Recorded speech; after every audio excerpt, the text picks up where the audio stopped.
অবশেষে সুখবর, আগামীকাল প্রকাশ হবে গেজেট।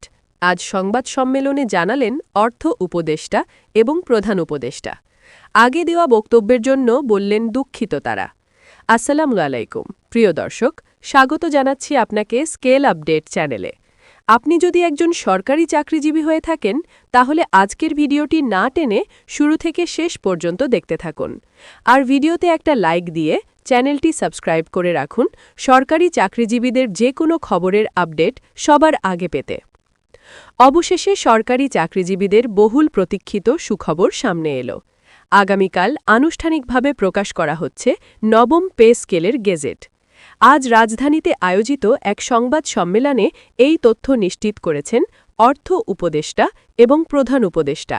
দীর্ঘদিনের আলোচনা, জল্পনা এবং অপেক্ষার পর সরকারের এই ঘোষণা সরকারি কর্মকর্তা-কর্মচারীদের মধ্যে স্বস্তি ও আশার সঞ্চার করেছে। সংবাদ সম্মেলনে জানানো হয়, নতুন পে স্কেল বাস্তবায়নের মাধ্যমে সরকারি চাকরিজীবীদের আর্থিক সক্ষমতা বাড়বে এবং বর্তমান মূল্যস্ফীতির চাপ কিছুটা হলেও লাঘব হবে বলে সরকার আশা করছে। সংবাদ সম্মেলনে অর্থ উপদেষ্টা বলেন, নবম পে স্কেলের গেজেট প্রকাশের মধ্য দিয়ে একটি দীর্ঘ প্রক্রিয়ার আনুষ্ঠানিক সমাপ্তি ঘটতে যাচ্ছে। তিনি জানান, পে স্কেল পুনর্গঠনের ক্ষেত্রে বর্তমান অর্থনৈতিক বাস্তবতা, জীবনযাত্রার ব্যয়, বাজার দর এবং সরকারি কর্মচারীদের দীর্ঘদিনের দাবি সবকিছুই বিবেচনায় নেওয়া হয়েছে। অর্থ উপদেষ্টা আরও বলেন, এটি শুধু বেতন বৃদ্ধি নয়, বরং সরকারি চাকরি কাঠামোকে আরও বাস্তবসম্মত ও যুগোপযোগী করার একটি প্রয়াস।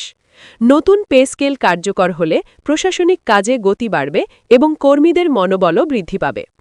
একই সংবাদ সম্মেলনে প্রধান উপদেষ্টা বলেন, সরকার চেয়েছে একটি ভারসাম্যপূর্ণ সিদ্ধান্ত নিতে। তিনি জানান, নবম পে স্কেল প্রণয়নের সময় শুধু উচ্চপদস্থ কর্মকর্তাদের নয়, নিম্ন ও মধ্যম স্তরের কর্মচারীদের বিষয়েও বিশেষ গুরুত্ব দেওয়া হয়েছে। প্রধান উপদেষ্টার ভাষায়, সরকারি চাকরিজীবীরাই রাষ্ট্র পরিচালনার মূল চালিকা শক্তি। তাদের আর্থিক নিরাপত্তা নিশ্চিত না হলে সেবার মানও প্রত্যাশিত পর্যায়ে রাখা সম্ভব নয়। তাই এই পে স্কেল বাস্তবায়নকে সরকার একটি কাঠামোগত সংস্কার হিসেবেই দেখছে। সূত্র অনুযায়ী, নবম পে স্কেলে বেতন কাঠামোয় একাধিক গুরুত্বপূর্ণ পরিবর্তন আনা হয়েছে। নতুন গ্রেড কাঠামো, বেতন বৃদ্ধির হার এবং বিভিন্ন ভাতার পুনর্বিন্যাস করা হয়েছে বলে জানা গেছে। বিশেষ করে মহার্ঘ ভাতা, বাসা ভাড়া ভাতা এবং চিকিৎসা ভাতা নিয়ে নতুন করে হিসাব করা হয়েছে। সংবাদ সম্মেলনে সরাসরি নির্দিষ্ট অঙ্ক প্রকাশ না করা হলেও অর্থ উপদেষ্টা ইঙ্গিত দেন, সর্বনিম্ন ও সর্বোচ্চ বেতনের ব্যবধান আগের তুলনায় আরও যৌক্তিক করা হয়েছে, যাতে কাঠামোগত বৈষম্য কম আসে। দীর্ঘদিন ধরেই সরকারি কর্মচারীরা নবম পে স্কেলের দাবিতে বিভিন্ন সময়ে দাবি দেওয়া ও আন্দোলনে অংশ নিয়েছিলেন। বাজার দর বৃদ্ধি, নিত্য প্রয়োজনীয় পণ্যের মূল্য ঊর্ধ্বগতি এবং বাসা ভাড়া ও চিকিৎসা ব্যয়ের চাপ সব মিলিয়ে আগের পে স্কেল তাদের জন্য যথেষ্ট ছিল না বলে তারা বারবার অভিযোগ করে আসছিলেন। আজকের ঘোষণার পর অনেক কর্মচারী সংগঠন ইতিবাচক প্রতিক্রিয়া জানিয়েছে। তারা বলছে, গেজেট প্রকাশের পর বিস্তারিত পর্যালোচনা করে মতামত জানানো হবে। তবে আপাতত সরকারের এই উদ্যোগকে স্বাগত জানানো হচ্ছে। অন্যদিকে অর্থনীতিবিদদের একটি অংশ মনে করছেন, নবম পে স্কেল বাস্তবায়ন সরকারের জন্য একটি বড় আর্থিক চ্যালেঞ্জও বয়ে আনতে পারে, কারণ সরকারি ব্যয় উল্লেখযোগ্য হারে বাড়বে। তবে অর্থ উপদেষ্টা এই বিষয়ে বলেন, সরকার বিষয়টি সম্পর্কে সচেতন এবং বাজেট ব্যবস্থাপনার মাধ্যমে এই অতিরিক্ত ব্যয় সামাল দেওয়া হবে। তিনি আশ্বস্ত করেন, পে স্কেল বাস্তবায়নের ফলে উন্নয়ন কার্যক্রম বা সামাজিক নিরাপত্তা কর্মসূচিতে কোনো নেতিবাচক প্রভাব পড়বে না।